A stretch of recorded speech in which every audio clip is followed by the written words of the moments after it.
Hello, everybody, and welcome back to OMB Reviews. I am the critic who is a cynic, and welcome back to the Good Morning Asgard podcast, episode 41, where today we'll be talking about the Terminal List. Finally watched the last episode, so I have some thoughts on that. We are also going to talk today about Marvel Phase 5 and how it seems to be a pretty massive failure even already. So we'll talk about that, and we'll just also talk about what's going to happen to the Good Morning Asgard podcast, because it is the last week of summer for me, which means it is the last week of the consistent Good Morning Asgard podcast. I always try and say every summer that I'm going to continue it as often as I possibly can, try to do something maybe on the weekends, but typically that's not able to happen because of baby Thor and family coming first. And so this likely will just be the last of the Good Morning Asgard podcast all the way up until next summer or any other major holidays where I've got some time off. I'm also trying something new this morning, so please let me know if the stream is coming through okay. There should not be the same issue as before with the voice not matching up with the video, but that does not mean that there are not going to be some other issues. I am streaming directly from OBS. This is something that I did for years before starting to stream through the Restream Studio, which makes a lot of things a lot easier for various reasons. But of course, there have been a lot of issues more recently with for some reason the audio and the video not syncing up as well. So please let me know if there are any other issues that are out of the normal for your computer.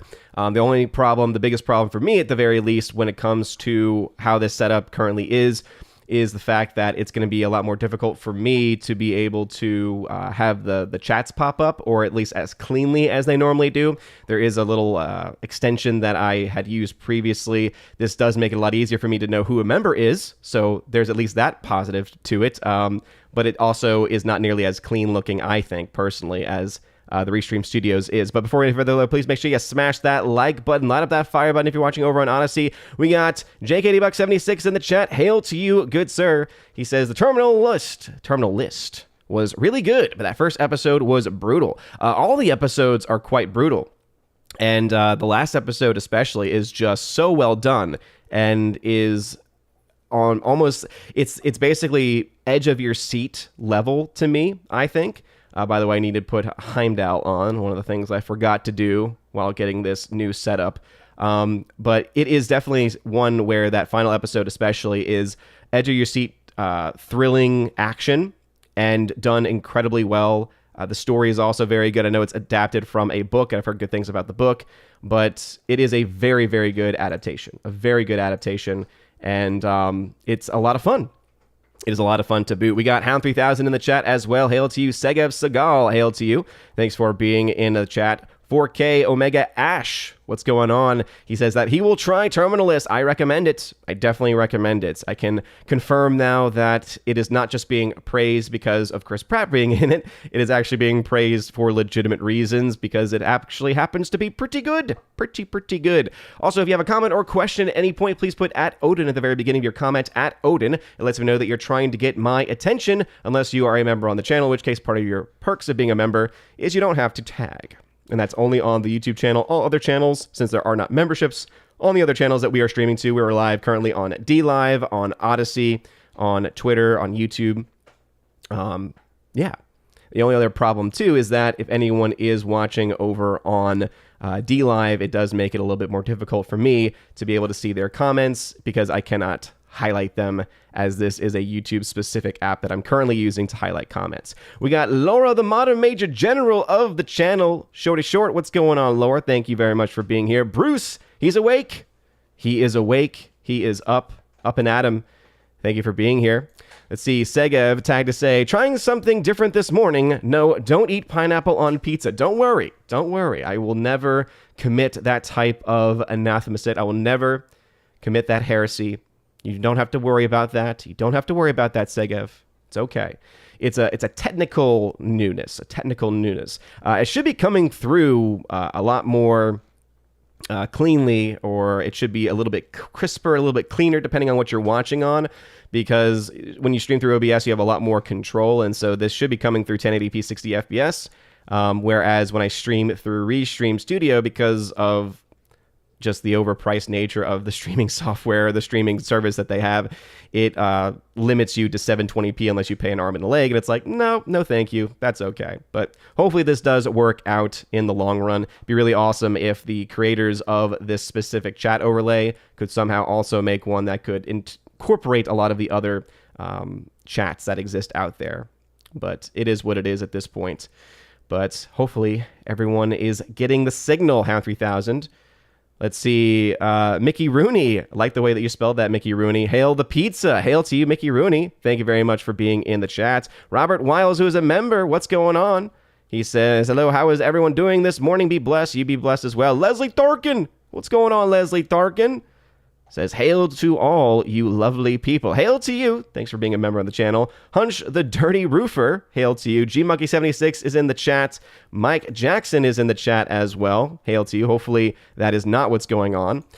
Bruce, excited with the starting soon music. Absolutely. Tina Bojan in the chat. What's going on, Tina Bojan? Thank you for being here. It put Latency as a member tag to say, hail and God bless friends. Today's a good day. It is a good day. It's a good day to be alive. Currently, I have a stack of movies and shows. Shout out to Jay Stowe, who sent me a giant mail box filled with just movies and television shows. A lot of them I can give away. A lot of them I am actually really happy to have. They include even things like Scooby-Doo, Where Are You? The entire series. So that's actually really exciting. It's got the Flintstones, the entire series, the original Hulk series, all kinds of stuff. It's pretty awesome. Also, I've got some newer stuff from MVD Visual and Arrow Video as well, which includes True Romance. This is a film directed by Tony Scott, and it was, I believe, one of the early screenplays of a young up-and-coming writer / soon-to-be director, as I do believe that this was written by Quentin Tarantino. Yeah, so this was able to come in. This is from Arrow Video. This is their 4K release of the film. I believe it's the 4K release. If not, yeah, it's the 4K released collector's edition. So it comes with a little poster, comes with a little book as well. So shout out to MVD Visual and Arrow Video for sending that out. And then also one that I'm very excited about, only because I've only ever seen clips of this movie. I've never actually seen the entire I've never seen True Romance either, by the way, but I've never seen this film because I've only ever seen the clips of it. It stars Nicolas Cage, and it is Vampire's Kiss. So this is from the MVD Visual, it's the Rewind series, I believe. Yeah, the Rewind collection. And yeah, seduction, romance, murder, the things one does for love, as it says. I just remember, I'm a vampire. I'm so excited. So excited. I'm sure it's going to be terrible. I'm sure it's going to be nothing like what I wanted it or expected it to be. But hey, it's there. Elizabeth Lyons, hail to you. Thanks for being here. She's a member. Leslie Tharkin showing, yes, indeed, the pups are here. The Hounds of Asgard are here. Aiden Bredden, what's going on? Welcome back. We got Jesse Bailey in the chat as well. Gus in the chat. Hail to you. Robert Wiles, tag to say, thanks again for the rosaries. Can't wait to send my aunt hers. Be blessed. My aquatherapy is going well. Be blessed. Hey, yeah, hopefully everything is going well, man. Glad to hear that it is. And you're welcome. You're more than welcome. It's always great to be able to send the rosaries that I've been making out. Again, I do that for free. Just contact me via social media, Discord, however, and I try to send them out as quickly as I possibly can. The main goal with the rosaries is to make them for my students. So slowly getting to learn the practice a little bit better. Also, the beaded rosaries cost a little bit more than I had expected, or at least I go through the beads that I get much more quickly than I expected based on the number of beads that I tend to have.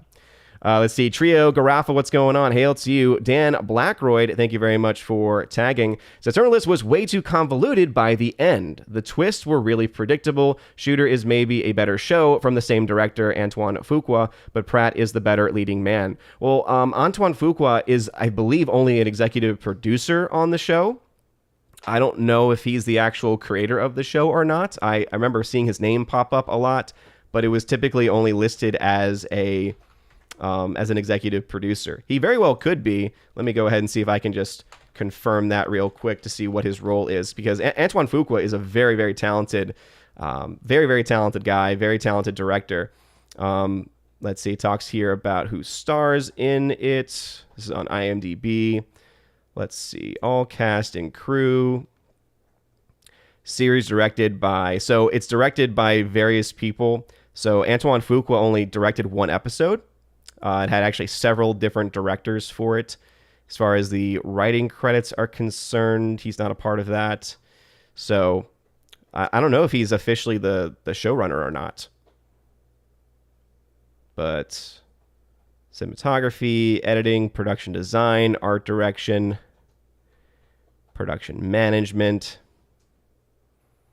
Yeah, so I think he's just an executive producer as well as Chris Pratt as well. So, yeah. Anyway, what I can say though is I've never seen Shooter, so I can't speak to that one necessarily. But what I can say is that the show itself, though arguably most shows today, I would say, are predictable when you really think about it. So it's kind of hard to use that as a metric, because if that's the metric that we use, and the vast majority of content that we consume is relatively predictable or has a predictable quality or nature to it, I mean, it's like, oh, if a series is able to trick me, that means I like it. I don't know. Again, I think it's a valid criticism, because I think everyone's going to have a different opinion on it. But I do think that is not the best metric to use, because that would kind of put a lot of shows and a lot of movies kind of in hot water simply because they can't trick us. And I don't think that's really the nature, really the necessity of a show, or the necessity of a good show, or necessity needed for a good movie either. So I would say that I find it to be quite entertaining. Again, it's not going to be for everybody, because no show is for everybody. But I don't know. I would disagree with that take, to be honest, because even though, yeah, you could say that certain elements of it are, predictable, I think the very beginning isn't, though, because you really are honestly asking the question of, is this guy, seeing things? Is this guy going crazy? Is this tumor going to impact his memory, the things that he sees, or are the things that are going on around him actually real? And I do think that it is something where it's not at all predictable, because they play it very close to the chest, and they play it in a way where you really don't know what is going to happen. Some might try to argue, well, if the series is going to continue, doesn't it kind of have to turn out to be true? It's like, well, not necessarily, because there are, again, a lot of different directions you can go in, because it could very well be him feel basically a Don Quixote type story, where he feels like he is fighting dragons. He feels like he is fighting the evils of the world, when in reality, other things are going on. So yeah, I would disagree with that assessment. I would definitely disagree with it.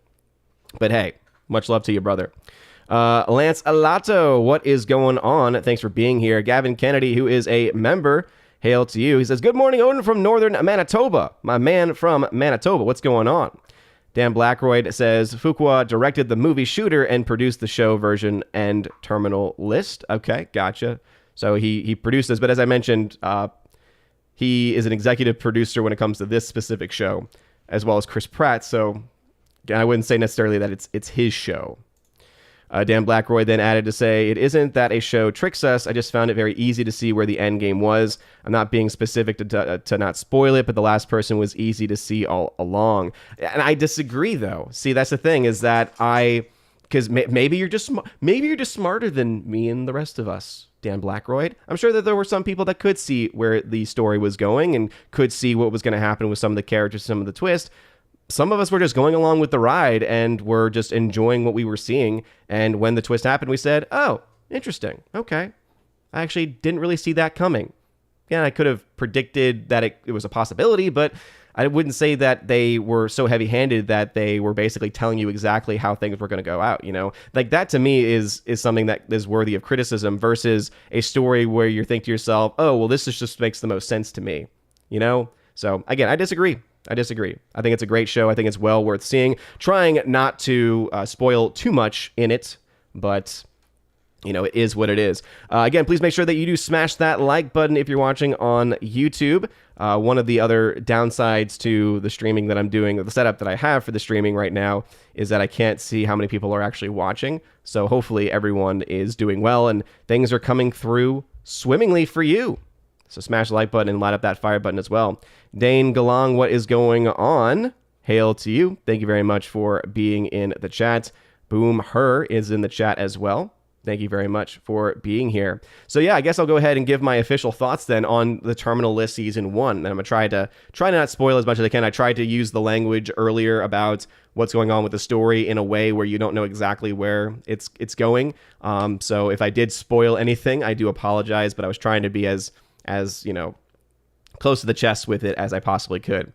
Terminal List Season 1, I honestly think, is definitely some of the best modern television that we have right now. It is something that is very refreshing to watch because it's a show that deals with the military, deals with politics in the fact that it has politicians as some characters that are in the show, and it's able to do so without really pushing any specific type of messaging whatsoever. It's able to talk about corruption. It's able to talk about different elements like that without seemingly pushing any type of actual political ideology, right? It doesn't seem to be coming necessarily from the right or coming from the left. It's just telling a story. And it's having these various elements that are part of it. It reminds me in a certain way, actually, of Sicario. Sicario is a fantastic movie directed by one of my favorite working directors, Denis Villeneuve, written by Taylor Sheridan, who is a very talented writer. He's the same guy that's been doing a lot of the shows on, I believe it's Paramount, that he's been doing a lot of the shows on, because that's Yellowstone, same guy that did Yellowstone, 1884. And he's just done also a lot of really good films too. His first directorial debut for a movie was Wind River, which he also wrote, and was fantastic. But in Sicario, one of the things I love about that movie is that it's dealing with borders, it's dealing with immigration, and yet it's not being political about it. It's taking that story, specifically in Sicario, dealing with the drug cartels. And so it's taking it from a much more human perspective. And when you take it from that more human perspective, it really is harder to have a political message with it. And so I think that that's what the Terminal List is able to do, is that it's able to say focused on a soldier, his unit, is able to focus on their stories, their backgrounds, the things that happen to them, and is able to focus so much more on their humanity, is able to focus so much more on the things that they go through, that what is able to come from that, and as a viewer you're able to witness, is a story of the human spirit, right? A story of the human spirit, story of PTSD as well, which I always find to be very compelling because there's a lot of different ways that you can handle PTSD. And I think that the show is able to handle it in such a way that it is very, very kind to soldiers. I think not necessarily, I wouldn't say favorable, but definitely very kind. In a world where we often find stories about soldiers, or we just look to the way soldiers or vets are often treated, and usually it's not very well. In a world like that, to see the story about a soldier and his family and these other soldiers and their families as well, is able to, in my own opinion, showcase the humanity that is oftentimes lost, that is oftentimes something that we forget. And I think it's so important to have stories like this that are able to showcase that. And so I really enjoy that, and I really enjoy that dynamic that exists within the actual story and how it's able to basically remain apolitical in a lot of ways because it's much more of a human story. And I think that's something that we need a lot more of in modern Hollywood, because where modern Hollywood, instead of telling human stories, decides to tell politically driven and ideologically driven stories and narratives, you end up isolating many parts of your audience. Whereas with this show, it's not a show that is really, the only people I could think of that could possibly be isolated would be those that don't like violence, people that don't like, acts of war being displayed. And again, there's people like that exist that don't like those darker stories.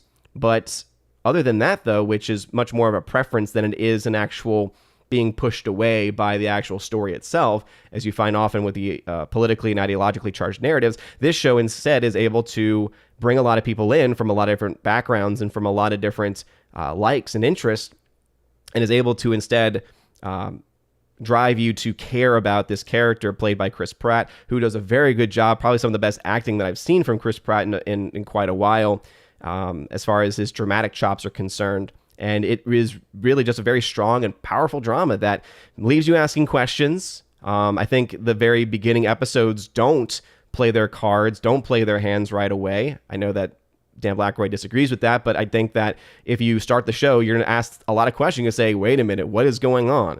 Is what is being portrayed here real, or is it in this person's mind? Which one is it? Which way is the show going to go? Because the show can go in so many different directions based off of the information that you are given, right? The audience is left in the dark in a lot of ways in the very beginning, and that's the way that a mystery type beginning should do, and oftentimes does not. So yeah, overall, I would definitely recommend The Terminal List. I know I'm being a little cryptic in the descriptions, but it's a show that I do think is much better and much more enjoyable when you go in blind, as I was able to do. And I had no idea what was going to happen next, and I thought it was a darn good time. So hey, we definitely recommend it to everyone who is able to watch it. All right, let's get back into the chat. Currently 9:14 in the chat, 9:19 in real life, so only about 5 minutes behind today. Doing quite well. If you have a comment or question, do what I Only Bow to God has done by putting the @ in the very beginning. So I Only Bow to God had to say, I love the show and I have all the books. I think you would love the books. They are amazing. Yeah, I've been told that a lot. A lot of people have mentioned that the books are very good, that they are very well written, and that the story is fun. And I was able to look into the ending of the show. Ends kind of on a cliffhanger in a certain respect. It's one of those endings where if it gets picked up for another season, they could continue the story. And obviously in the books, since we know there are multiple books, we know that the story does continue on. So I wouldn't count that necessarily as a spoiler, because it's kind of one of those basic knowledge things. But I did have to look up at the end what was going on, because of, again, even though it was more open-ended, it also clearly had a connection to the books that they were not as clear about in the series. And I was able to find out a couple of things, actually. So one thing that is in the first book but is not mentioned, it's apparently there's some type of like voicemail that is left, and it kind of reveals a certain aspect of a major part of the character, specifically of the main character of Chris Pratt's character. Helps you kind of be like, oh, okay, so there's a little bit more to go on here. They might try to pick that up in the second season if it gets picked up for one, but it is one that's interesting nonetheless. But then they also have a certain location that is brought up, and so that I was like, okay, what's going on here? And so I did get, I guess, a little bit of a spoiler as far as just the information specifically about where they are going. But I thought that was pretty interesting, to say the least. And it was really good. And I think that it's definitely going to be a show that a lot of people are going to want a second season for. And I think that it probably will be getting one. And yeah, I hear the books are great, but I don't know. It feels like, to me, the way in which the story plays out, to me, plays better as a show versus a book.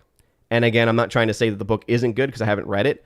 But just for my own ADD mind, I feel that a lot of the things that they're able to convey through the emotions of the actors is something that the book wouldn't really be able to do in at least my own brain, how my own brain works. I kind of need that visualization, that visual aid, as it were. So personally, I probably won't go into the books at all, because the series is really good. If the series was not good or was just okay, maybe then I would have a reason to go another direction with it. But yeah, it is what it is, though. Let's see. Dan Blackroyd tagged to say, or rather, he's a member. So he says, they even use the outdoor dining scenes from dining scene setting from Sicario. I need a little bit of context there, because I don't know what you're talking about. For what specific thing are you talking about? Good morning to you, Orange Hat Reviews. Thanks for being a member on the channel. Good morning to you, good sir. Hopefully your preparation for your stream, he streams after me. Go check him out, Orange Hat Reviews. Hopefully your preparation is going well. And I am currently up with the chat, so hopefully everything is going okay. Hopefully everything is coming through just fine. Hopefully that is not... there's not issues that are going on that I'm not aware of. It doesn't seem like there's issues based on the fact that no one's saying, oh my goodness, I can't read your lips and da-da-da-da. So looks like we're moving in the right direction, but let me know if there are any audio or visual issues that you might be having that are out of the normal, because I am, again, trying something a little different as far as the streaming is concerned. Now I'm streaming directly from OBS, which is how I streamed for many, many years.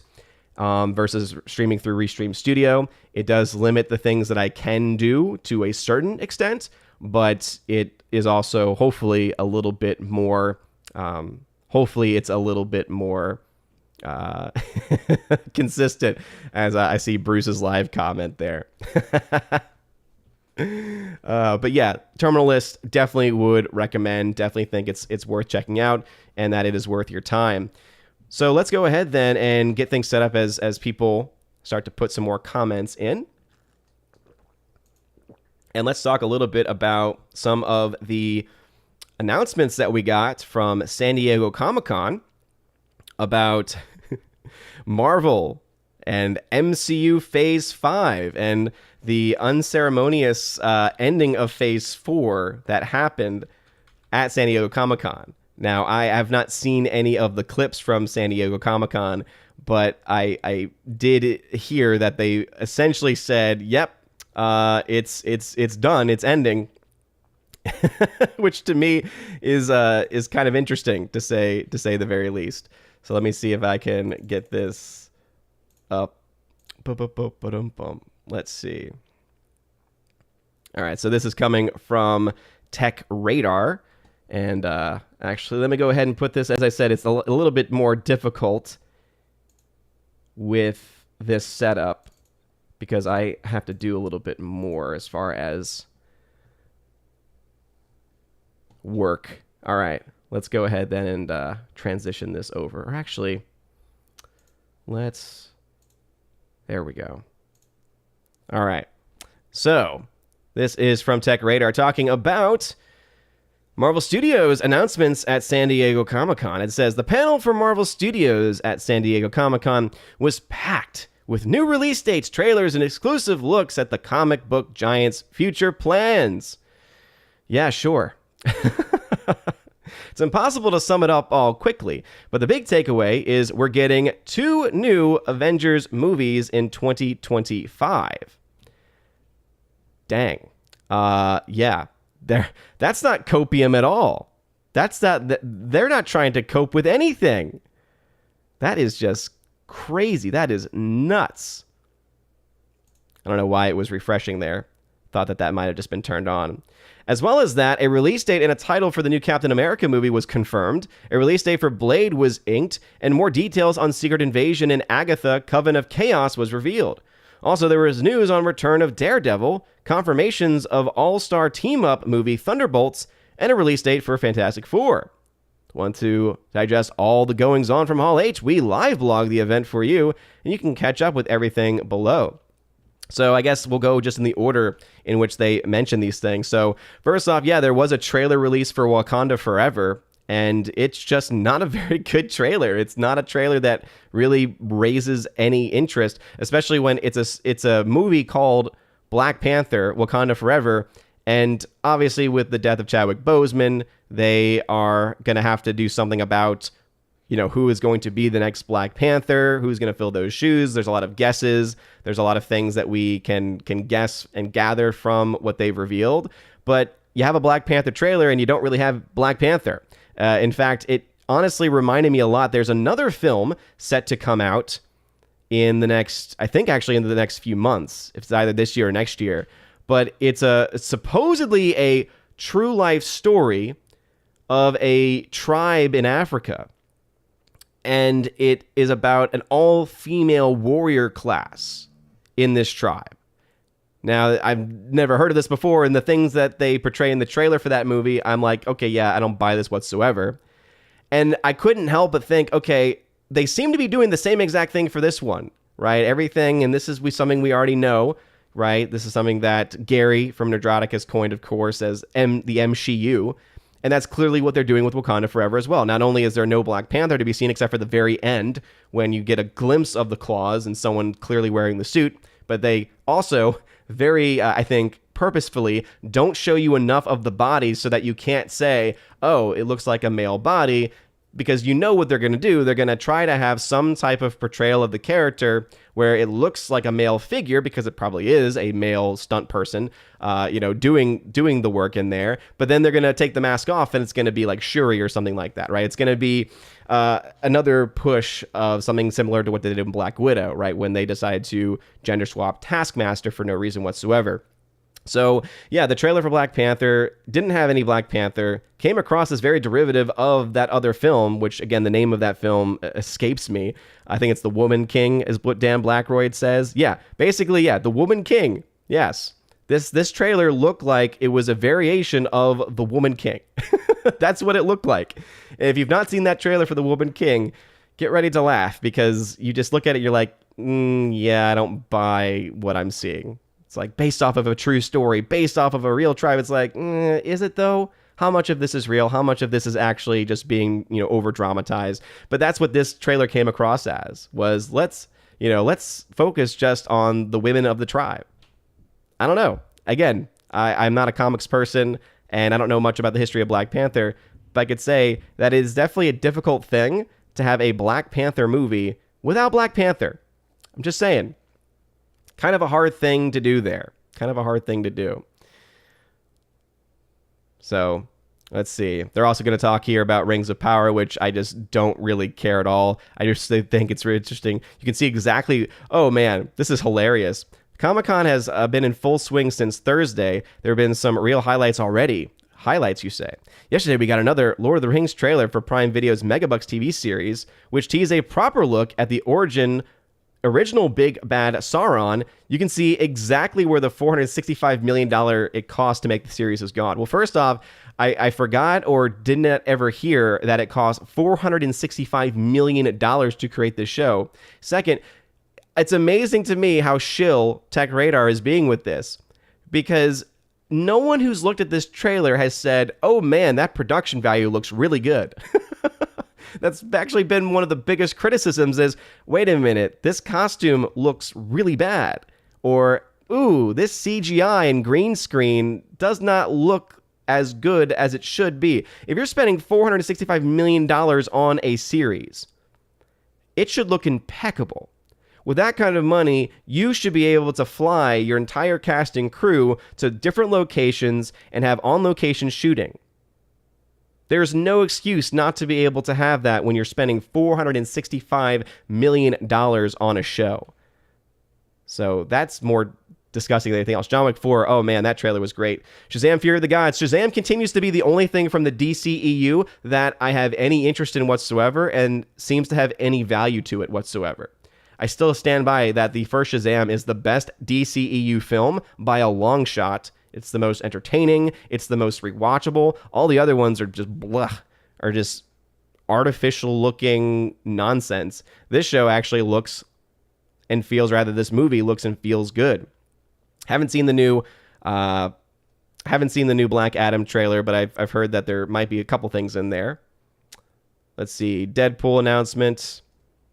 Is that what the case is? TV side, we might get some sneak peek of Secret Invasion or Loki Season 2. We should be getting something from She-Hulk. Oh, goodness. Yeah, the She-Hulk. Talking about how much money you spend on a show and how it's not being shown on the screen. She-Hulk is a great example of that because the CGI just still looks so bad. It's just a trailer. Doesn't mean anything. Does not mean a darn thing because the amount of money that they've spent on those effects has already been spent. The only thing that they can fix in post-production when it comes to what you see in a trailer is to clean things up maybe a little bit. But if you have an artistic base of crap, no matter how much you touch that up, it's still going to be complete crap. I always love when people try to use that saying, well, it's not, the effects aren't finished. It's like, no, they are mostly finished. The only time that you ever have anything change drastically is like what you had with Sonic, where they actually announce officially, hey, we're delaying the release because we're going to fix these effects. And then it takes several months to actually do that, to not only recreate those effects, but then to re-render those effects. So the amount of money they've already put into She-Hulk, they're not going to be putting anything more into it. I mean, they're not. But good grief. Crazy. Will there be surprises? Could we get some news on Deadpool 3? So I love how Tech Radar is like, hey, find out all about San Diego Comic-Con. It's like, here's our live blog. And it's like, great, you're telling us nothing from this. First look at Ant-Man and the Wasp Quantum Mania. Yeah, that's not a mouthful of a name. Once again, MCU, one male, two females. Got to have all that stuff in there, of course. Oh my goodness. Yeah, here's the thing that Grace Randolph did not understand whatsoever. So Grace Randolph, and I mentioned that she's clueless and that she's a hack. It's because she has takes like this. So she looked at this scene from Miss Marvel, and her immediate take was, oh man, she can shapeshift, talking about Kamala Khan. And it's like, no, if you just look at this, you can see clearly, no, she just switched places. Not that I care, but come on. And she tried to explain it and tried to defend it. It's like, no, it's not really how this works. Oh, man. Kevin is back. Let's see. Phase 5 of the MCU. Just announced Blade. It will be in theaters November 3rd. This was actually a surprise to me because I assumed that they were going to do Blade in as a show. In fact, I thought that was the original plan, was to have it as a show. More news on Daredevil Born Again. Yeah, that doesn't scare me at all. Having Daredevil called Born Again. That just tells me reboot. And the last thing you want to do is reboot the best series that Marvel had by a long shot. Thunderbolts will be the final act of Marvel Phase 5 coming in summer of 2024. Team up of Florence Pugh's Yelena Belova, Sebastian Stan's Winter Soldier, Daniel Bruhl's Baron Zemo, Olga Kurylenko's Taskmaster. Oh man, Taskmaster, rumored to become... That's so stupid. Hannah John. Oh man. Tim Roth's Abomination? They're bringing back Tim Roth's Abomination? Is that honestly the rumor? By the way, this just sounds awful. Because what's going to happen is it's going to be the women who are going to be at the center of all of this, and the men are going to be taking a back seat. I can already hear the feminists being like, "It's about time." And then Secret Invasion is going to be a series, so one of the largest story arcs in the entire in the entire history of Marvel, like one of the largest story arcs they ever had. That is what they are going to do with it, is just make it into a Disney Plus show. Oh, man. Yeah. Lots of stuff to look forward to, don't we? Lots of stuff to look forward to. All right, let's get back into the chat. Let's see where we left off. Dan Blackwright at 923 says, in Terminal List, I'm pretty sure they use the same location and setting that they use for the final scene in Mexico in Sicario. I didn't notice personally. It's been a while since I've seen Sicario, so I can't say that for sure one way or the other, but I didn't notice that.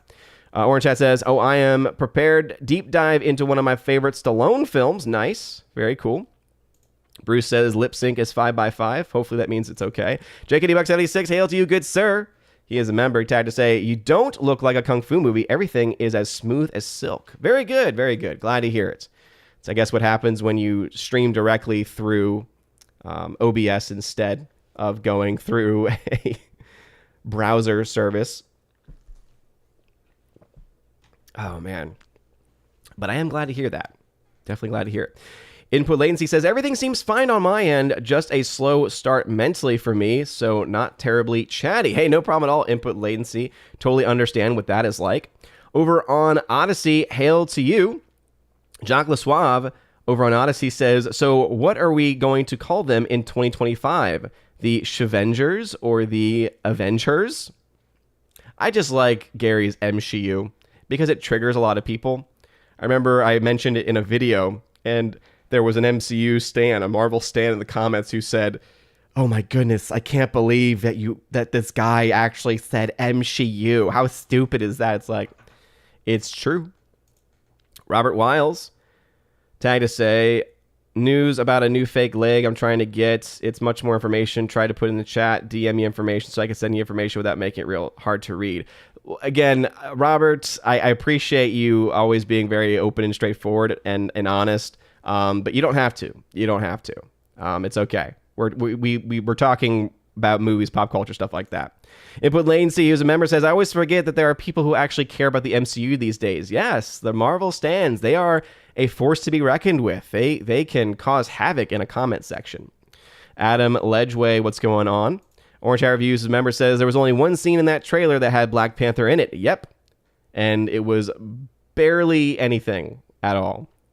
Dan Blackwright, the Wakanda Forever trailer was pretty good for a first concept teaser trailer. Wait, Dan Blackwright, so you criticize the Terminal List and crap on it, and then you come to the defense of the Wakanda Forever trailer.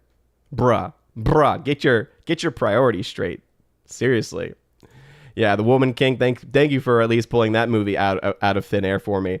Yeah, I mean, that's honestly what the Black Panther trailer is. It looks like if you had not told me, or if I did not have any of the other Marvel visual cues, I would have thought, oh, is this another trailer for The Woman King? They've released 2 trailers for this, because it comes across as a very similar storyline and story arc that they're trying to push for it. Let's see. Andrea Sobar tagged to say, give me Black Pantheress. I think he meant Pantheress, because wouldn't it be a Pantheress? Pretty sure it would just still be a panther, but hey, what would I know? I'm not a... Was it zoologist? No, it's not a zoologist. Zoology is something different, I think. Zoology is the one where you think, oh, it must be study of animals because zoos and everything, but then it turns out to be something else. Maybe it is. Maybe I think in cryptozoologist. That's the one where you're like, oh, it's actually talking about different things. But yeah, I'm not a doctor. Leslie Tharkin tagged to say, didn't they use a male stunt double for Enfys Nest in Solo? I would not be surprised. Really, honestly, I would not be surprised if they did. Though, from what I can remember, because I've kind of, I've kind of blocked that movie out of my mind in a lot of ways because it's just so bad. But from what I can remember, I thought that it was a feminine form fighting as Enfys Nest. So that actually may have been a talented female stunt double, because they do exist. It's just interesting to me that Marvel, especially, would rather use a clearly male stunt double. And again, I understand that their justification for it would probably be, well, we didn't want the reveal to be spoiled. And it's like, wait a minute, are you the MCU? Are you being run by Kevin Feige? Okay, guess what? It's not a surprise. Having your big reveal be, oh, guess what? We made him a woman. Not a big surprise there. Not a big reveal. Not something that anyone is going to honestly be like, ooh, that was... I didn't see that one coming. It's like, no, it was clearly the case. It was clearly what was going to happen. But yeah, I think the Enfys Nest, from what I can remember, was a female form. Whereas you look at Black Widow. You look at Black Widow and you remember what Taskmaster looked like until the unveil, and you're like, yeah, that was not, 1, that actress, 2, was not even a female stunt double, and 3, it was clearly a male, because 1, Taskmaster is a male character that they've decided to gender swap for stupid reasons.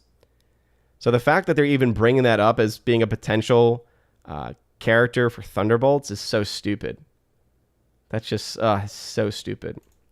Dan Blackwright says, they don't include that Black Panther title in the trailer, I noticed, just Wakanda Forever.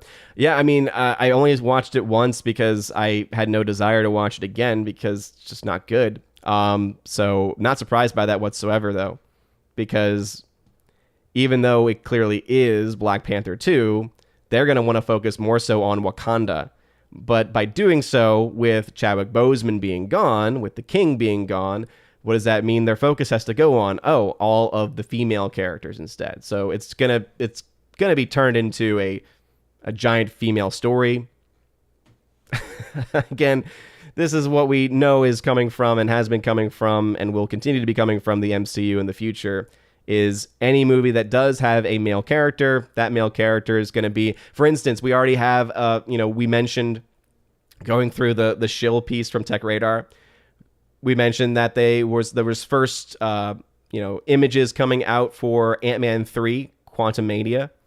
And what was the first thing we found out as far as the story is concerned? Oh, Scott Lang is going to get way into his fame and is going to basically forget about his daughter, is going to be basically a neglectful bad dad. Oh my goodness, no, not the bad dad story trope once again. But that's what we have to look forward to. Any of the movies coming forward in the MCU, any of the male characters will either be completely cucked by being portrayed as a bad dad in the case of Scott Lang, be put in the back seat, or be shown to be really stupid, right? And all the women around them will be really smart. This is just, again, it honestly, it should be offensive to everybody, especially to women, because it should honestly make them think, wait, why do you have to make men stupid to make me look smart? Because that actually makes it look a lot worse, because it makes it seem like I can only look smart if men are dumb. But what do I know? I'm not a woman. I can actually define what a woman is, but... Leslie Tharkin tagged to say, DC had a lackluster appearance in Hall H. They didn't say anything about next year's movies, just talked up Black Adam and Shazam, DC's Eternals, pretty much. Yeah, isn't it amazing, too, that, apparently, because I don't remember hearing anything about it, one of the biggest stories that they will have coming forward is Flashpoint. Now, I know why they've probably decided to not talk about Flashpoint, because of all the Ezra Miller stuff. But isn't it interesting that the biggest thing that the DCEU has coming for it and coming up is something that they apparently didn't even talk about at all? I'm wondering if they were even asked by anybody, if they even for a moment talked about the Ezra Miller situation. I doubt they did, since I didn't hear anything about it. But isn't that interesting? Let's see, Dan Blackroyd says, Sonic was more of a character model change. She-Hulk, they can keep working on textures and color mapping as the show gets ready to premiere. This isn't too hard to re-render and get finished. Dan Blackroyd, why are you shilling for Marvel, bro? I've never known you in the chats to ever shill for Marvel before. This is so fascinating to me. This is a side of your personality I never knew existed. Because, again, I mentioned this. Sonic, yes, Sonic was a complete character overhaul, but you cannot improve that drastically the effects that you have from the trailer without spending a crap ton of money and without delaying things. Again, this is the excuse that's always told. Oh, if you have a problem with the effects of any of the trailer, well, it's just a trailer and they haven't finished the effects yet. It's like, we're talking about touching up things. Most people cannot point to a single example of there being a drastic difference between the effects in a trailer and the effects in the final film, unless it is a massive overhaul, like in the case of Sonic, which is something that you really can't hide. You can't point to a single example of the effects having a drastic change from trailer to release. And the reason why is because you've already had a lot of money spent on set effects. And unless you're going to delay because you're going to spend more money to fix effects that are broken or fix effects that don't look good, then you're not going to do it. So what we're seeing from She-Hulk, that is going to be the level of effects that we get from She-Hulk. Unless they come out and say, we've decided to push this back to November or December or next year because we're going to fix the effects because we've heard you. Which they're not going to do, because if you've seen the quality of the MCU recently, they clearly don't care about quality. They don't care about things looking good. Looked at Doctor Strange 2. The effects were garbage. Were complete garbage. Looked at Thor, Love and Thunder. The effects, garbage. So artificial, so fake. They don't care anymore. They've already got your money. They've already got the money of the MCU stans, who will go see anything that has Marvel on it, who will marvel at anything that is Marvel. They've already got their money. Now, they're starting to lose that money. That money is starting to go away if you look at the difference between where they were with Doctor Strange 2 and now where they are with Thor, Love and Thunder. Again, it's looking like it's going to make its money back and make some profit, but, I mean, the difference between this film, monetarily speaking, and even the previous Thor film, which had a much stronger word-of-mouth campaign, is night and day. So, again, you might be able to clean up effects. You're not going to be able to make any type of massive change that's going to fix them. And if Marvel could do that, they're not going to, because they're not going to spend the money on it, because they don't care. They don't care about you. They don't care about any of their audience. All they care about is their agenda. Input Latency, who's a member, says, The Woman King. I hear that the tribe in the focus of that show historically is one of the tribes that captured their neighbors and sold them into slavery. Can't confirm, but worth looking into. Yeah, that will be interesting. Obviously, we need to confirm that. But wouldn't it be interesting if they're trying to tell the story of these strong female warriors, which I'm sure that they won't be exaggerating in any way whatsoever. But wouldn't it be interesting if it turns out, wait a minute, actually, they were involved in the slave trade? Something people don't want to actually talk about. Tim Roth apparently is in the She-Hulk trailer. So I haven't seen the new trailer because the first trailer was more than enough for me. Let's see. Orange Eye Review says, you don't get Thunderbolts without General Thunderbolts. Ross, whose actor is dead. William Hurt is dead, so no Red Hulk, which sucks because that would have been major potential. Oh, man. Yeah, you're right, Orange Hat. I had forgotten that William Hurt had actually... I forgot that he had portrayed that character. So, yeah, it's interesting that they were still mentioning it as a rumor thing to happen. So, are they going to recast it, or are they going to try to bring him back from the dead like they did with Grand Moff Tarkin? Gosh. Oh, it's such trash. It's such trash. Leslie Tarkin. Marvel's like Star Wars, a huge bucket of quantity, but no quality. Exactly. They got tons of stuff, right? There's that great metric that was going around, that great graphic going around showing you the runtime of each of the phases. And then they got to phase 4, and it's so ballooned because of all the shows they've got. And it's like, yeah, you got a lot of content, but you don't have any quality. There hasn't been a really good movie from the MCU since Infinity War. So you're several years now behind where you should be. It's sad. It is sad because I remember always looking forward to what was going to be the future of the MCU and, you know, what the next phase was going to be, who the next big bad was going to be. And then they just destroyed it all with Endgame and have continued to kick people while they're down. Sebastian, who's a member, says, "Hi, Odin. I was wondering, what European countries have you been to? Which ones do you want to visit in the future?" So I've only ever been to Ireland, officially. I actually went to 2 different castles in Ireland with my family back in like 2015, 2016. No, it would have been, 2005, 2006, much long ago, when I was still in high school. And I went to Ireland then. I've been to Iceland, which I know is not Europe, but I've been to Iceland. And on my way to Iceland, there was actually a massive snowstorm, a massive blizzard, one of the biggest in like 50 years for the country. And so we were in the air doing circles basically around Reykjavik airport because we were waiting for the green light to be able to land, but things were so bad we ended up having to be rerouted to the next nearest airport, which is Glasgow. So I've actually been to Glasgow, Scotland, but didn't do much there because just stayed in the hotel waiting for the, next plane to take off, which was a whole ordeal. That was actually for my honeymoon. That's for my wife and I's honeymoon. We went to Iceland, which was beautiful. It was fantastic. Sadly, the people are a very murderous bunch. They like to brag about not having anyone with Down syndrome there. However, the reason why is because they allow for and really promote people to abort their children just because they have Down syndrome, which is disgusting. But at least the country still, as a physical place, still looks great. So those are the only places I've actually been to as far as being like well outside of the United States. I've been, of course, to Canada. I've been to Mexico. I would love to go to Rome, Vatican City. Obviously, those are bucket list items.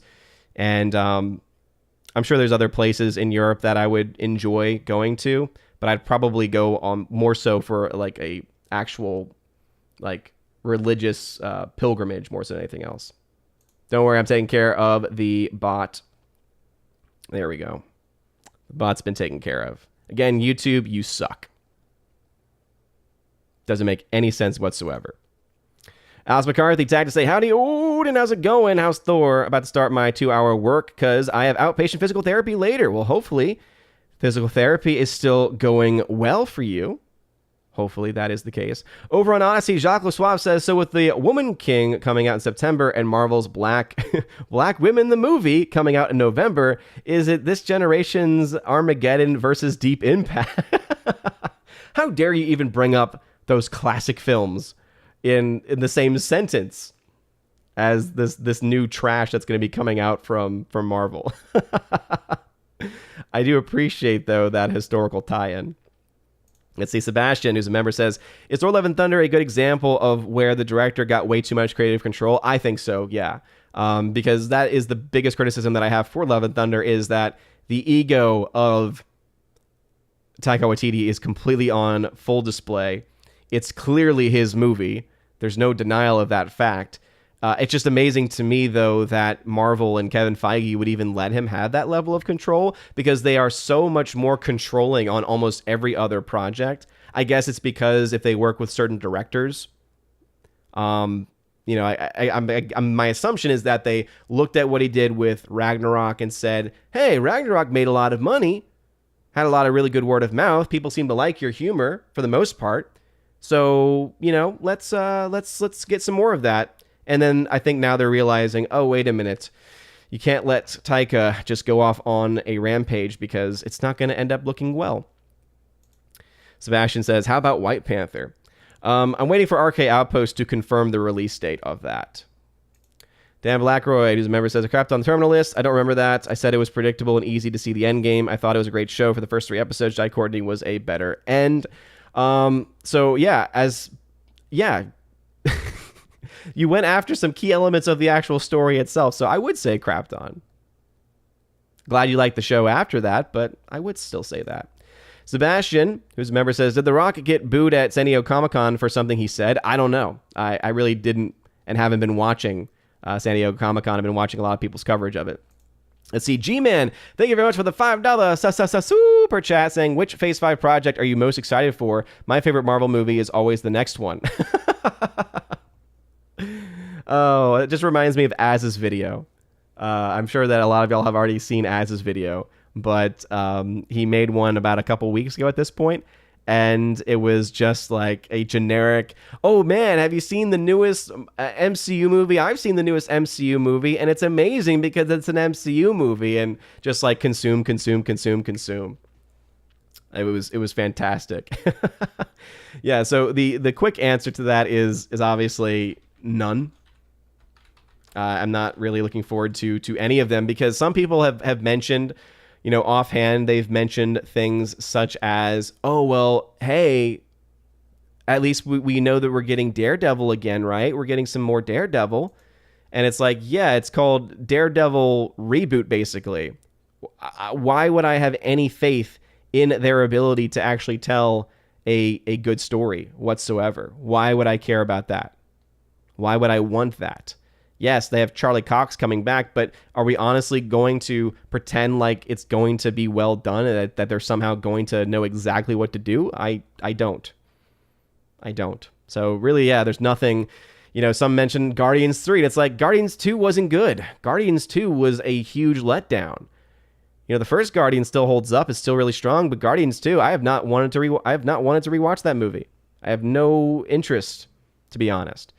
So, I mean, there honestly is nothing to look forward to, in my opinion.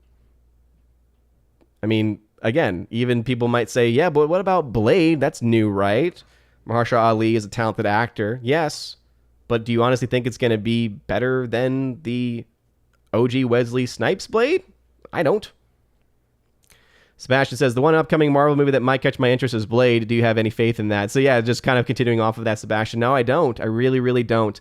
And it all comes down to, one, I don't think it's going to be able to live up to the original Blade film with Wesley Snipes, for one. And two, if we honestly think that they're somehow going to be, or if anyone honestly thinks that they are somehow going to be more faithful to the comics, when we've already seen how willing they are to deviate from those stories, all for the sake of politics, are we honestly going to try to pretend that that's not going to be the case with the upcoming Blade project?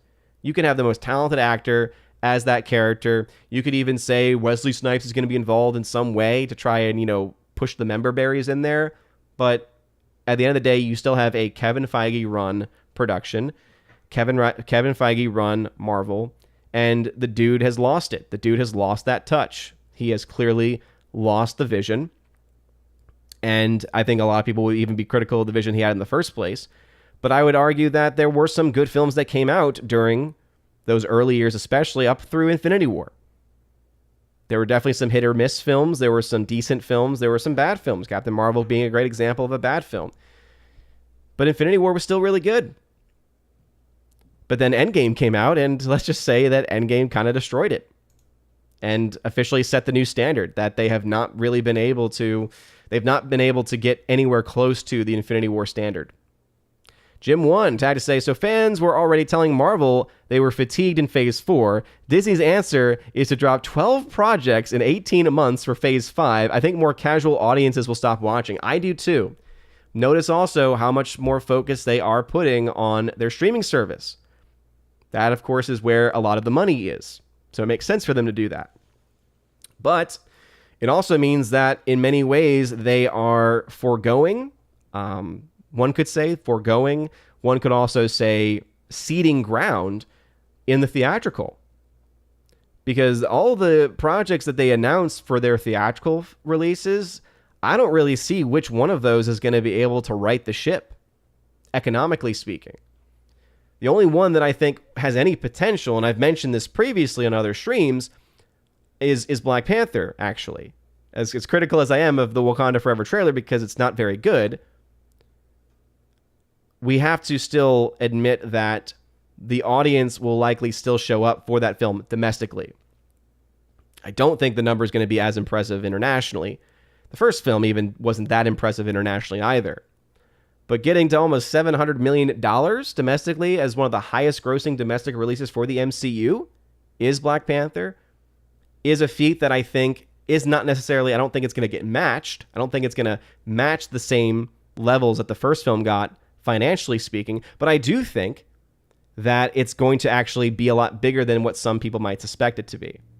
And I think it's a lot of it's going to have to do, of course, with the African American community showing up in full force domestically to go see that movie.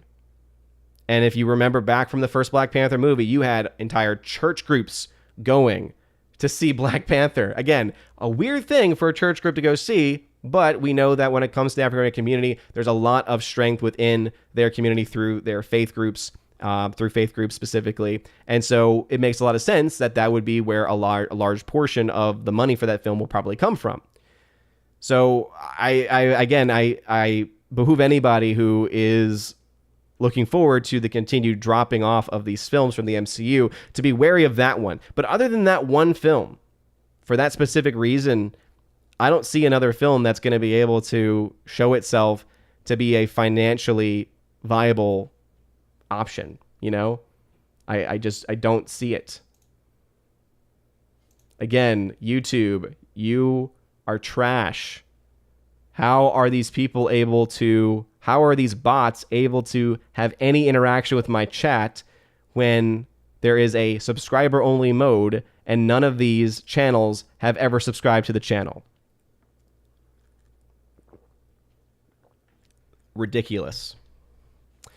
Over on Odyssey, Jacques Lesoif says, unconfirmed reports say 14-year-old Milan Ray has been cast to play Blade's daughter in the upcoming movie. So guess how that's going to go? Apparently from the direct. Most patiently developed film of the Marvel Cinematic Universe's Phase 4, the Vampire Hunter reboot, was announced with pomp and circumstance at July 19's San Diego Comic-Con. And then, let's see, chatter on Blade remained dormant throughout much of 2020, but things made significant progress in the back half of 2021. Marvel tapped Mowgli director Bassam Tariq to helm the project mere months before Blade would make its unofficial debut in Eternals. From there, Eternals co-star Kit Harington had been rumored to join the Blade cast, with Da Five Bloods standout Delroy Lindo has officially entered the ensemble. That's a great film to mention. With just under 2 weeks until Blade production kicks off, a new noteworthy name has signed on to the film. Blade adds Milan Ray to Mahershala Ali's cast. According to direct sources, Milan Ray has been cast as a key character in Marvel Studios' Blade. Specifics about Ray's role, which is unconfirmed by Disney and Marvel, are being kept under wraps. The 14-year-old Ray joins the currently small cast, which only includes Mahershala Ali, Delroy Lindo, and Aaron Pierre from Krypton. Milan Ray bringing canceled Marvel Comics character to the MCU. Considering Milan Ray's age, signs to point to her suiting up as Fallon Gray, the daughter of Blade. On the page, Gray was written as a 16-year-old popular girl from Oregon whose life is turned upside down when she discovers her vampire hunter lineage, which brings her on a monster hunting adventure with long-lost father. Character was announced as a centerpiece for a new Marvel Comics series during San Diego Comic-Con 2015, but it would never make it to print. Many criticized the fact that a fully white male creative team was set to tell Gray's story. That backlash led to the writer Tim Seeley and artist Logan Faber leaving the project, with Marvel Comics ultimately axing the run shortly after. Rather than leaving the character on the cutting room floor entirely, Marvel Studios may see its live-action Blade reboot as the place to finally bring Fallon Gray to life. Oh, yes.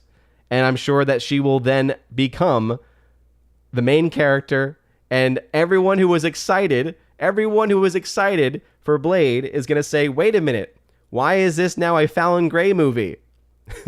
This is where Marvel is going. This is clearly the message that the MCU, that Kevin Feige is trying to send, is that, oh, we're not going to focus on these characters that you actually want to see. We're going to gaslight you, or we're going to trick you to think that you're going to see this project with this character, but then we're going to race swap, gender swap, etc., and we're going to do that instead, right? We saw this with almost every single one of their series, right? The Loki show all came to be almost all about, or mostly about, female Loki.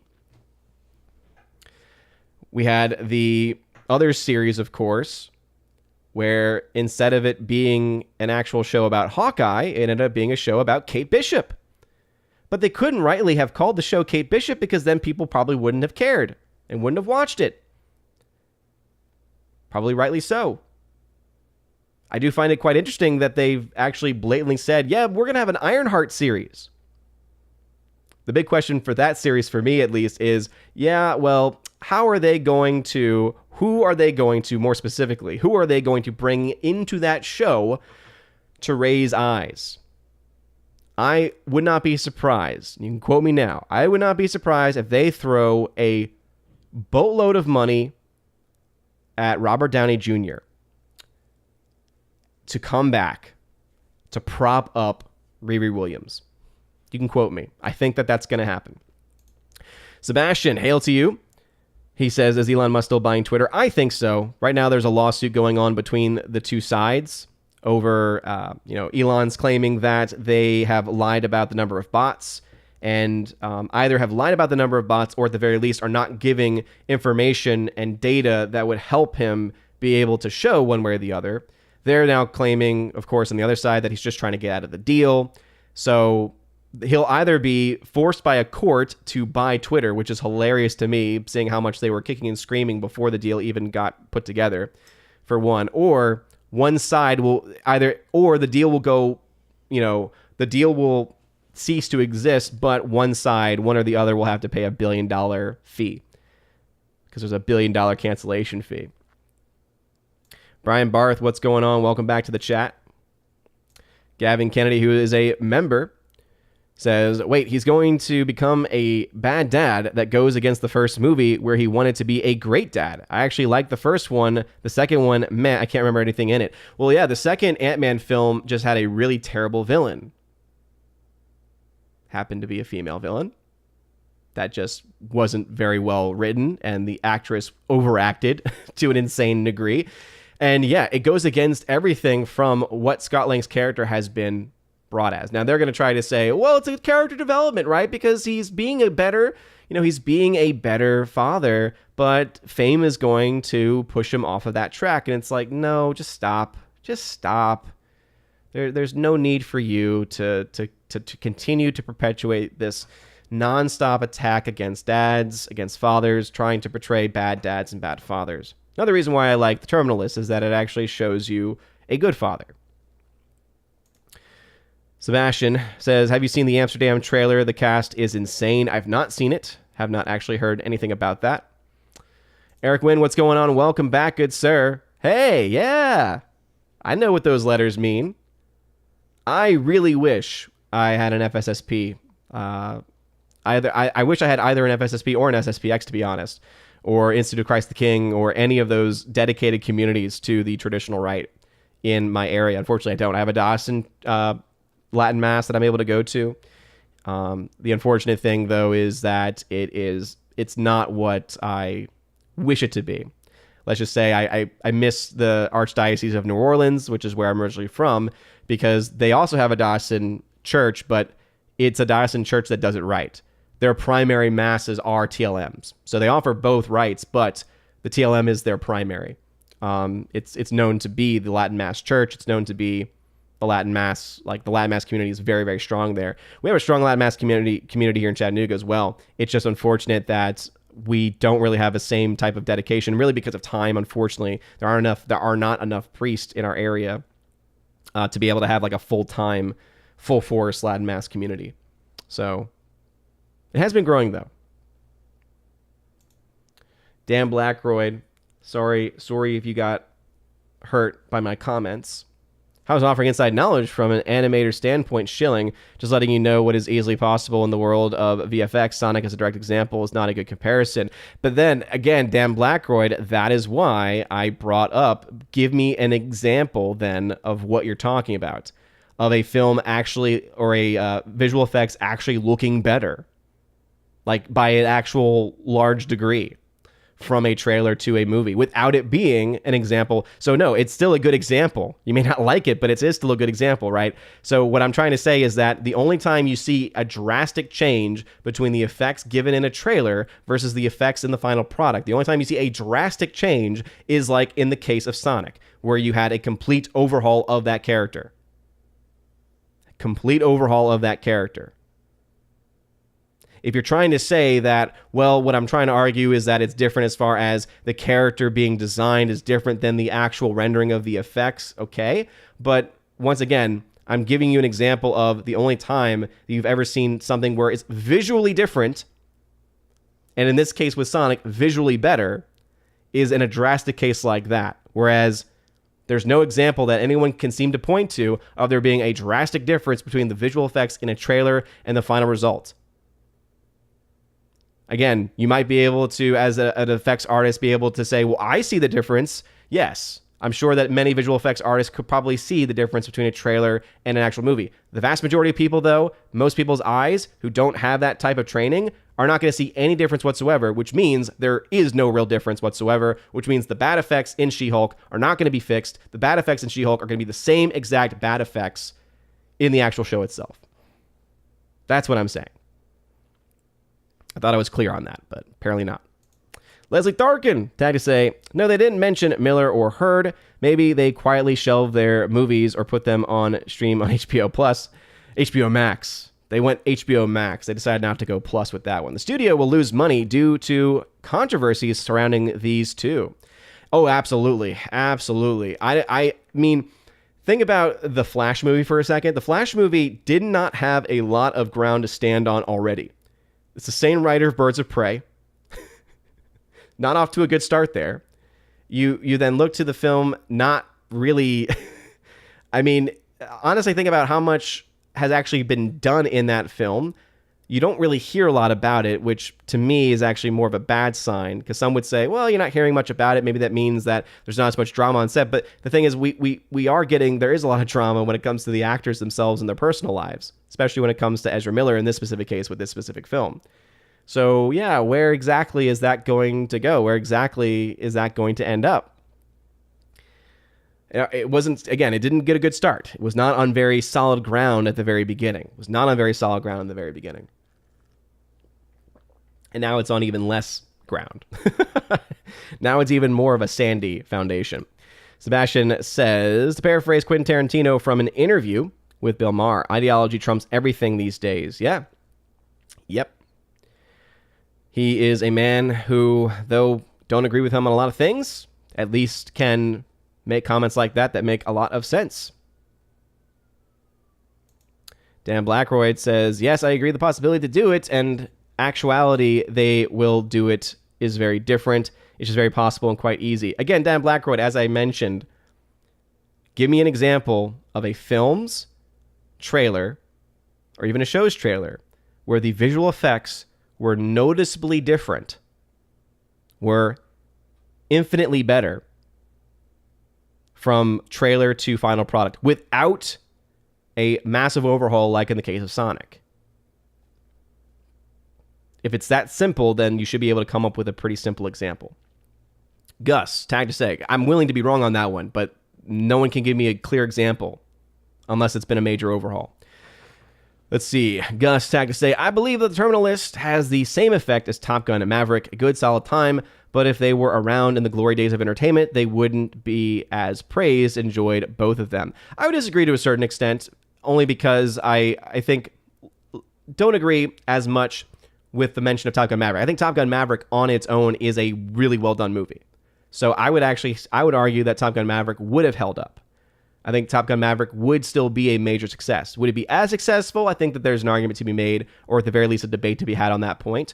But yeah, I think that is definitely something that is very true in a lot of cases, maybe even true in the case of the Terminal List.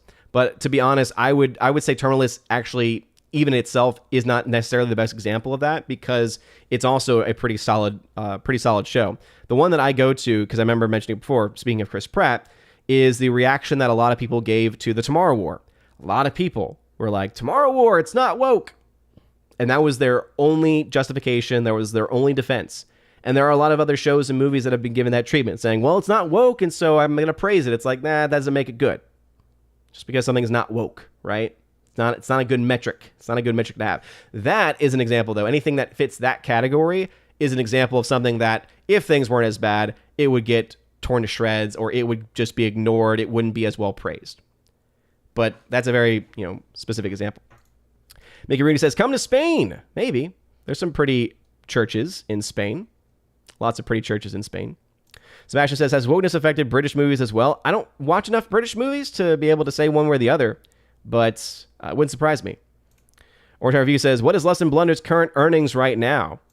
Well, last time I updated my numbers, the movie had not yet broken even. So yeah, still at 598.6. We should be getting some Monday numbers in the next couple of hours. So we'll see if it's able to push the film into, it's going to likely push the film into the $600 million range. The thing about Thor: Love and Thunder is it needs to make $625 million to break even.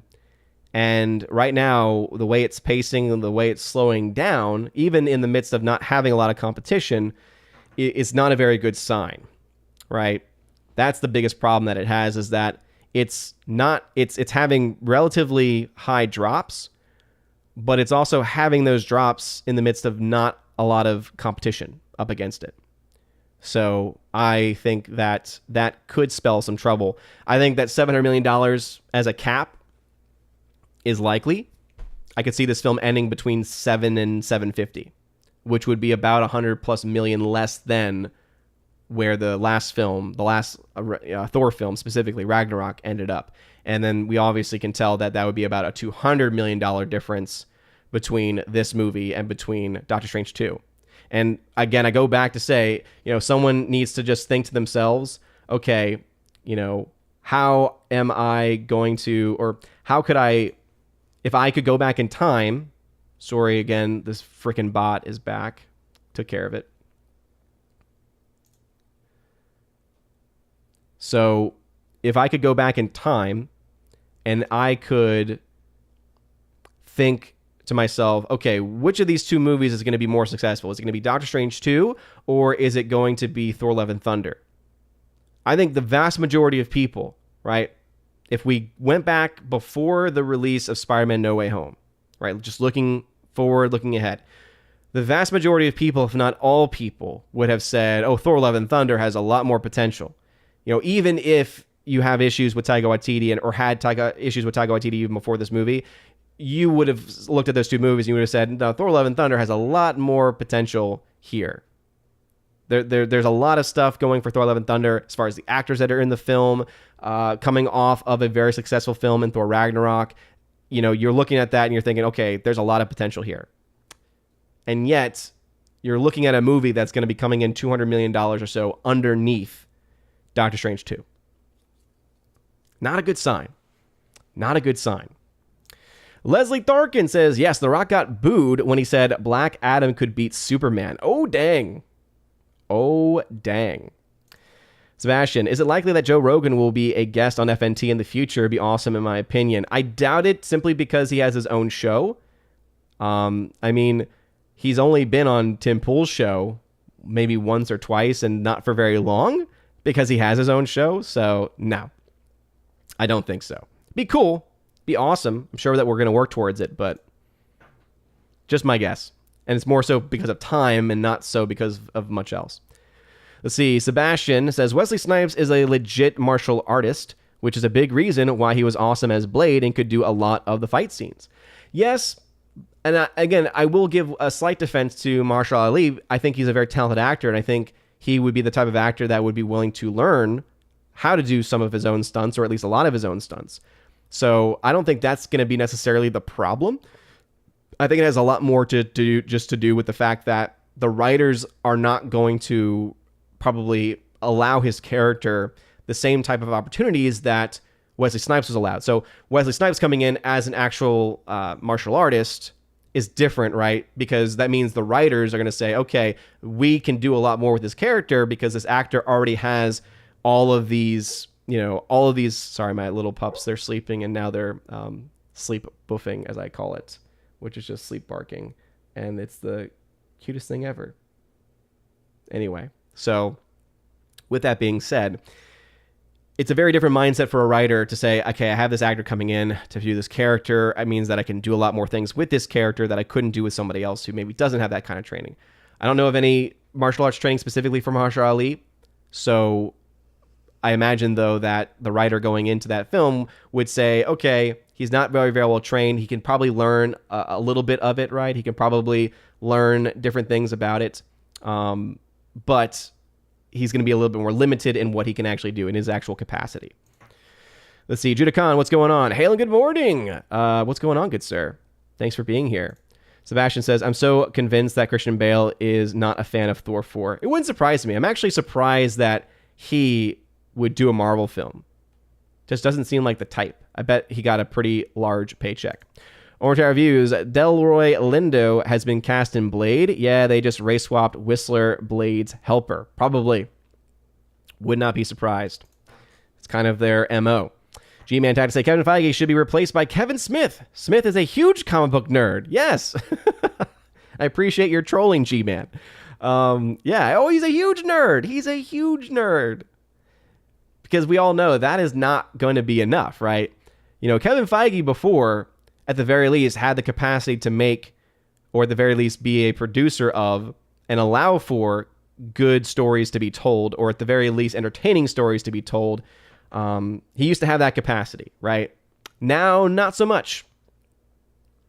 He's clearly allowed different ideologies to sway the type of films that get made, and also the ways in which these films get made. And it's not had a good effect in the long run. And I think that we'll continue to see similar drop-offs in franchise numbers as we've seen now for Thor: Love and Thunder. Again, I think the one sign of hope, or they'll portray it as a sign of hope, that they have, that the MCU has, that Disney has really with the MCU, is going to be Wakanda Forever. And the only reason why, as I mentioned before, is because of that domestic number. I think the domestic number is actually going to be pretty high. But you look at Thor: Love and Thunder, it's at 276 domestically. After 3 weeks. That's not good. It might be good for other films, right? $600 million is nothing to scoff at. But when it's a Marvel movie, and the previous film in the franchise made over $800 million, and it's not likely going to get anywhere close to that, yeah. Leslie Tharkin, surely most folks can see through the bait and switch now. Even normies are waking up. Well, we clearly can see that from the numbers. As I mentioned, Doctor Strange 2 made over $950 million worldwide. That movie had a massive opening weekend, $450 million, and had a massive drop-off after the fact. So the film still did very well in the long run, but it's a film that, based off of that opening, should have been a billion-dollar film. There's no reason for that film to have not been a billion-dollar film unless there was just the ground just came out from underneath it, because the word of mouth on the film was not very good, and it failed because of that. Thor: Love and Thunder then starts off at $150 million less than where Doctor Strange 2 was. So I already think that is a sign of, again, where were those people? Where were those same people, money-wise, who had spent money on Doctor Strange 2 that did not spend money on Thor: Love and Thunder? So I think you've already lost people there.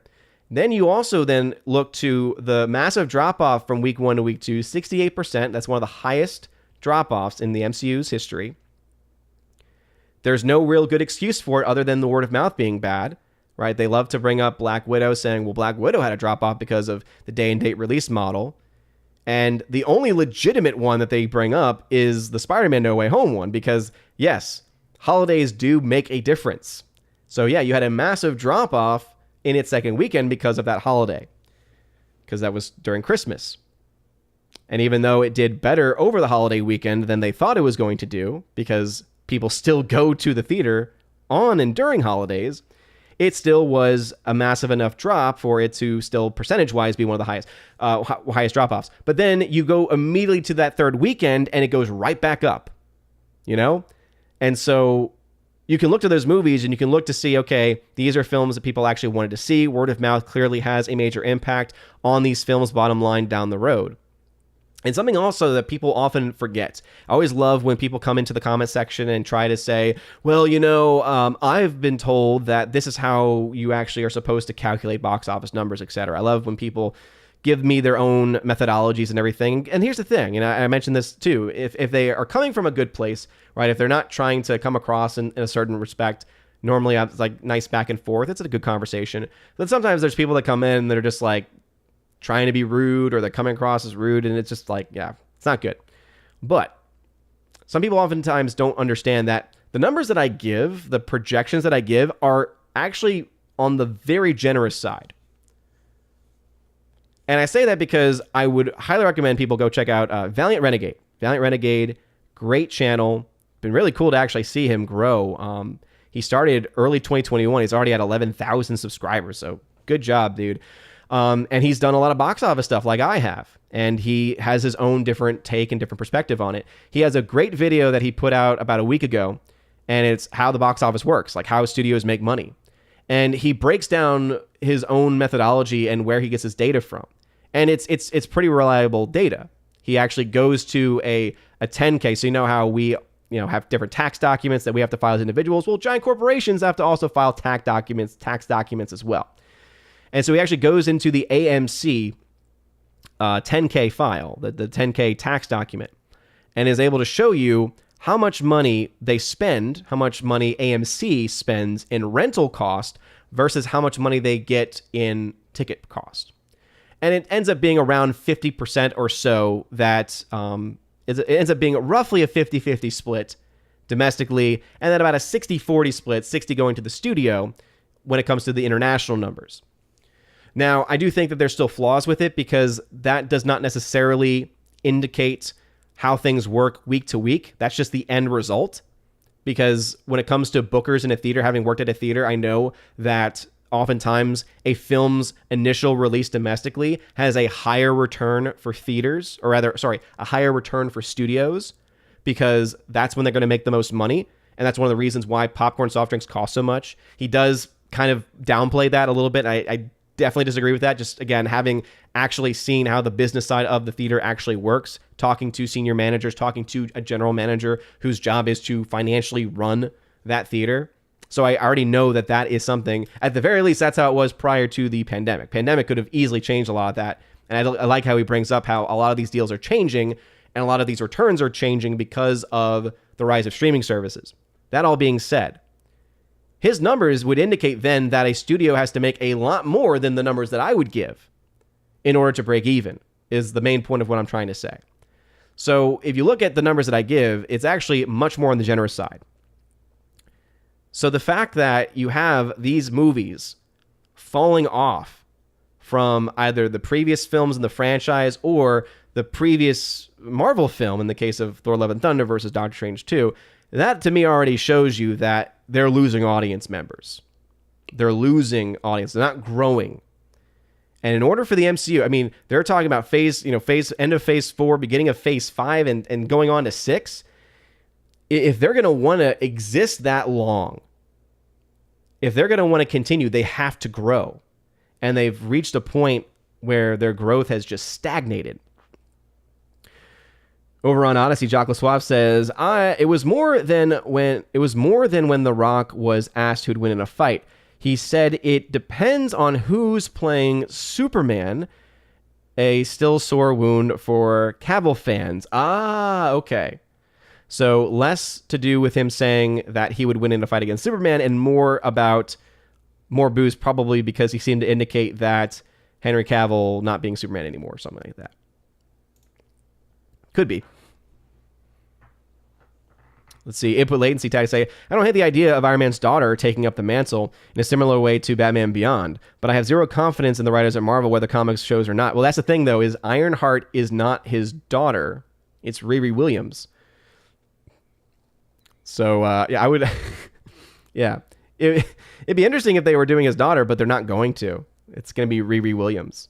I think that there is another character that in the comics his daughter ends up... I think so. Again, I'm not a comics expert here. But Ironheart specifically is not his daughter. It's Riri Williams. There might be another character that his daughter ends up playing. That would at least make more sense because talking about the same genes as Tony Stark, and so her being really smart would actually make a lot of sense too. Then again, education is also a pretty big part of that. So, and that would require them to handle it well. Sebastian, what was one of your first movies you saw that made you think Hollywood is going in the wrong direction? As far as MCU, like big studio stuff, Endgame was probably the biggest piece of evidence. I mean, I can go back to Captain Marvel too, but at the very least you had Infinity War that was able to kind of, be like, yeah, but Infinity War was still really, really good. But as far as like big films go, that one, and I would actually even go back as far as Avatar, to be honest, because Avatar to me was that first sign of, okay, studios are going to look at this, look at the amount of money it's making, and this is going to be the future. And sure enough, what have we seen? Massive budgets, massive CGI fest films. Obviously, there was that huge phase of 3D, people taking their films and reformatting it into 3D, fake 3D, basically. So I think I could probably go back to that, too. In the future, Saint Odin, patron saint of movies. That has a bit of a problem to it, I would say. Fema, what's going on? Welcome to the chat, good sir. Appreciate you being here. The Ghost is here as well. Thanks for being here. Leslie Tharkin says the only good bots are Autobots. Hey, there you go.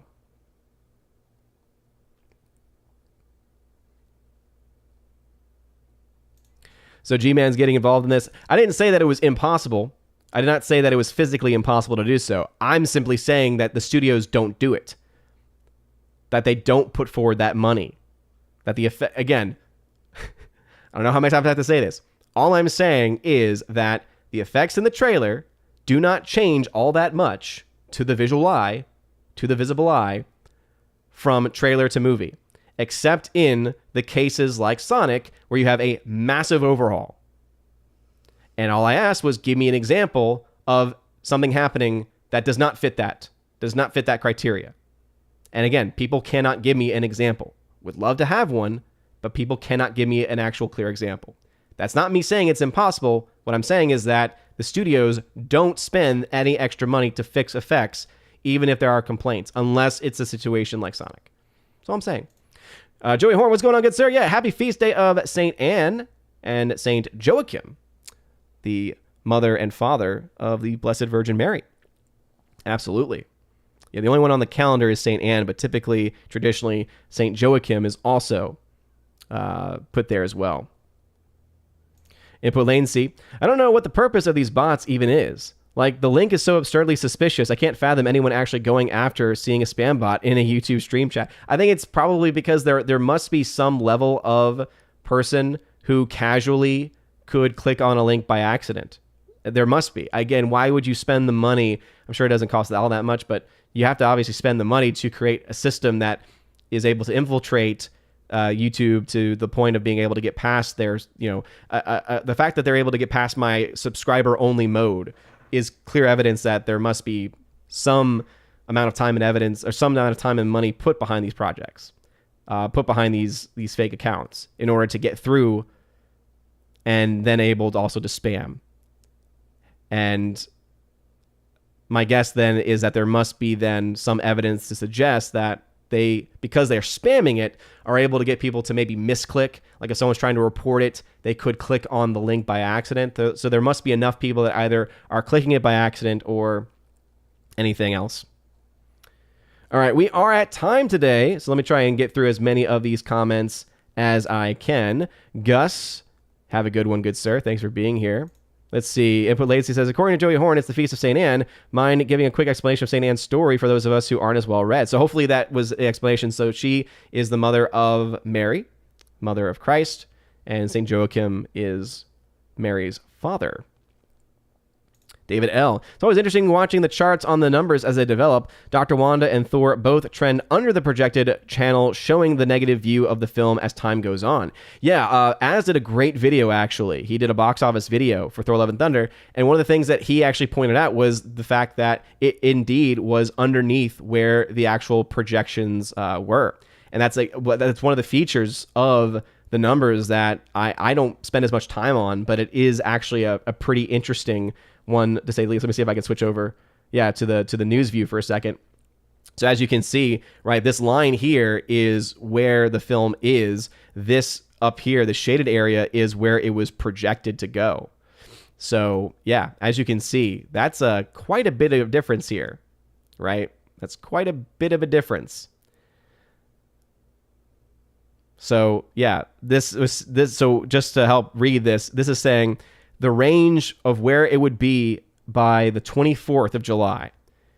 The range that they had for it, based off of its opening weekend, was somewhere between 290 and 416 domestically. But it ended up only being 276. Yeah. It's a very fascinating feature, to say the least. And that's also why I much prefer the numbers to Box Office Mojo, because though Box Office Mojo will sometimes have numbers before the numbers, as far as like getting the numbers specifically, I think the numbers is a little bit more reliable, and also they're able to get that kind of stuff going on for it. Dan Blackroy, Transformers ruined Hollywood before Avatar got to it. I think absolutely the Transformers franchise, I think for sure can be pointed to. But if we're talking about overall effect on the industry, hands down Avatar. Because if you think about Avatar and the amount of money it had, the cultural impact of Avatar is leaps and bounds larger than the cultural impact of Transformers. Transformers had a big impact. Transformers had a very bad impact for sure. But even Transformers, at the very least, had good effects, had good design. Like, the effects were actually pretty remarkable for those movies, despite the fact that the film sucked. Avatar is one where it was because of, specifically talking here about 3D technology. You do not see a major boom in 3D transferred films until Avatar came out and made a boatload of money. So, Orange Chat Review says, my stream is delayed for 15 minutes for those going over to my stream. Hey, go check out Orange Chat Reviews. Again, I'll be ending this in just a second. Input Latency says, you can't just click the links, though. They're account names. You have to manually type the link into a browser. Pretty silly. That's a good point. Yeah. Yeah, I guess because if you go to the... Again, it still would go back to... Because, yeah, I forget that they somehow still can't get through. Even though they can get through the subscriber-only mode, they can't get through the blocking of the links somehow. Or rather, I would assume that they would be able to get through link blocking too. But no, that's actually a very good point. But they're also still, the response is still the same. There must be enough people that click on their profile, go to whatever links they have in that profile, etc. There must be enough people who do that for them to justify it. This is the only thing I could think of. Input Latency, always fun hanging out. Yeah, dude, thank you very much for being here, man. Jim 1 says, the El Camino, as it's called, the Camino de Santiago, is a must, too, if you visit Europe, pilgrimage from France to Spain to the shrine of the Apostle St. James. Yes, absolutely. There's a great film called The Way that deals with El Camino, and it's phenomenal. It's fantastic. So, yes, absolutely would love to do that at some point in my life, especially to do the entire El Camino would be fantastic. It would be so good. But obviously that would be a lot to dedicate as far as time is concerned. Anyway, that is it, everybody. I have caught up with the chat. Hopefully everything came through. If this system worked out, let me know by smashing the like button, letting me know maybe in the comment section as well that everything came through, audio was fine, video was fine, it was all in sync, that the chat ended up working about as well as it could. Again, I do apologize to any DLive people, as unfortunately, I can't really keep up with the DLive chats using the system that I currently have, or at least it requires extra steps to be able to do that. I'm trying to look through the chat history on Restream, which is typically the system that I use to highlight comments. I'm not seeing any people on DLive, so but thank you to the DLive fam if you are watching this after the fact or are watching, just have been watching quietly or silently. I'm going to try my best to do everything that I can to see if I can maybe get the DLive chat into my docs as I have them in OBS. Because then because the reason why I haven't really put a lot of effort into that one specifically is because there's only like 1 or 2 people that are over there and they're not always here, as today is an example of. But I, of course, would love to be able to provide attention to everybody. So, Aussie fam, thank you for watching. Jacques Suave, thanks for being in the comment section. For everyone on YouTube, thank you all very much as well. Leslie Darkin, you have a great day. Livestream El Camino, that'd be pretty awesome. Bongo, thanks for being here, man. All good today, says Gus. All video, audio sync good, says the Ghost. Perfect. Glad to hear that. So, with that being said, I'm going to try and play the outro, the shoutouts video. So we'll see how that works. But please make sure, everybody, that you smash that like button, that you light up that fire button if you're watching on Odyssey. You guys are all amazing and beautiful people. Hope you all have a wonderful rest of your day. See you all tomorrow for the morning stream, but also tonight for the Welcome to Asgard podcast stream as well. You guys are awesome. Have a wonderful rest of your day. And as always, God bless.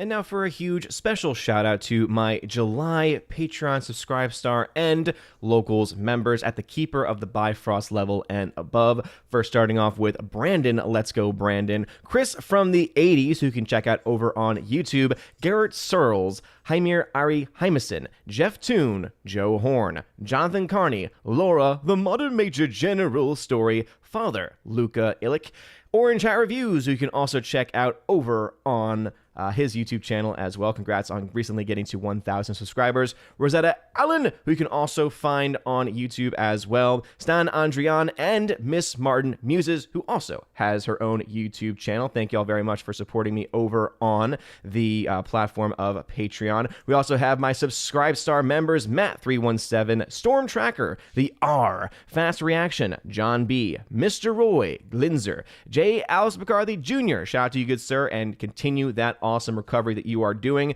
Dean Heiss, J-Rod, the Beer Guru, and ZK-Man. ZK-Man, you can find out over and follow him on Twitter as well. And we also have my Locals members. We have of course, the lovely and amazing Minnesota hockey fan. How about a hockey player? UAB Mad Dog, Mike Jackson for the win, and Robert Barnes, as well as Brett D90. Thank you very much. And my last supporter, of course, is the amazing Tina B, Empress of the Universe, one of my mods on the channel. Check out her new show with my other Valkyrie, Stephanie B, on her channel, Tina B's channel, which is called Soup to Nuts. Go check that out because it is pretty awesome and fun content. Anyway, that is going to be it for all of my Keeper of the Bifrost level members and above. If you want your name shout out at the end of every video and live stream, please make sure that you check out the top link of the video description. It is w.lo, the Willow link, as I like to call it, and you can find my Patreon, Subscribe Star, etc., where you can get not only shout outs, but also access to an exclusive podcast that I do with John the Flick Pick Flickinger every single month, and also access to giveaways of Blu-rays, 4Ks, etc., all that good stuff. Check that out in the video description. You guys are all amazing and beautiful people. Hope you all have a wonderful rest of your day, and as always, God bless.